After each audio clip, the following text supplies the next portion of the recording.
need to go get the MP for help, I need to go seek the PAP help once again, then I need to go look for a job all this day. So we are just waiting to see what the AGC do, then we can go down to the PAP meet the people session. And my minister is in charge, is the minister, so yeah, we can go there and see how it is like.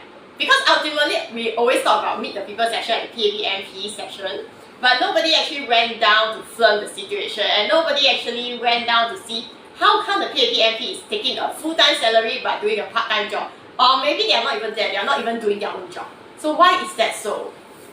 My fellow Singaporeans, if you will allow me to chime in at this point, Hui Hui has a couple more weeks to raise the required amount. I ask you to be generous.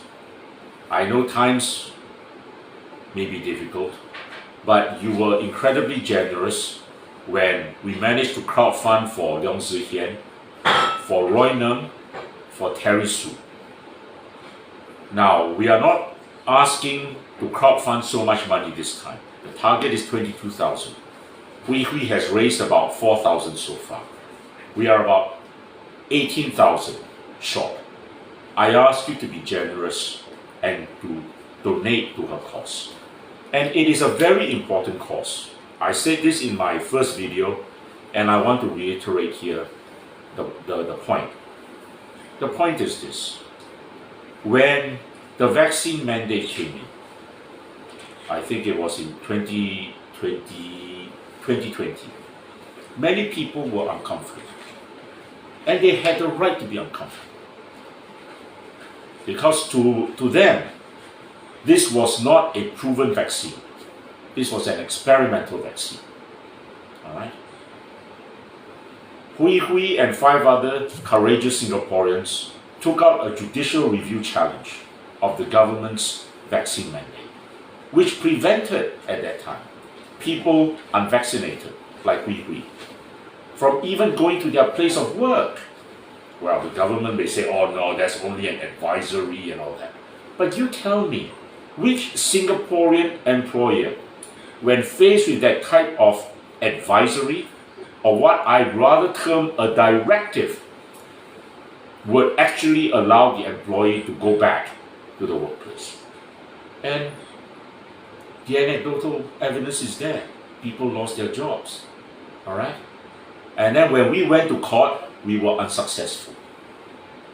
MOH, they wheeled out their so-called expert who said, oh no, our data was wrong. The vaccine would prevent transmission, alright, would prevent deaths and serious illnesses. You know what? I mean, with the greatest respect to the judge who decided this case, alright? And I may criticize the judgment, but I'm always respectful of the courts. Yeah? But every person has a right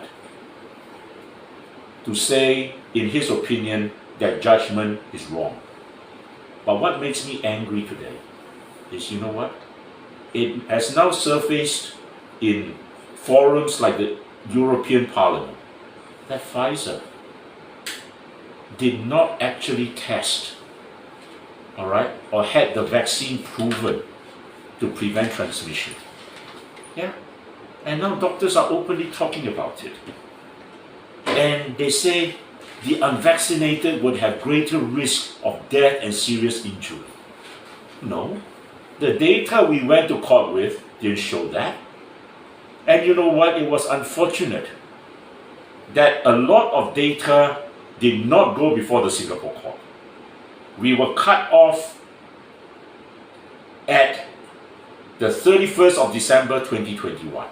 We were not allowed to adduce evidence after that, because the evidence after the 31st of December 2021 was progressively favorable to the unvaccinated in the racial numbers. And now, you know, all over the world, there is a brouhaha. People are questioning all these excess deaths. Yeah? I'm telling you, Singaporeans, this is not the end of the matter.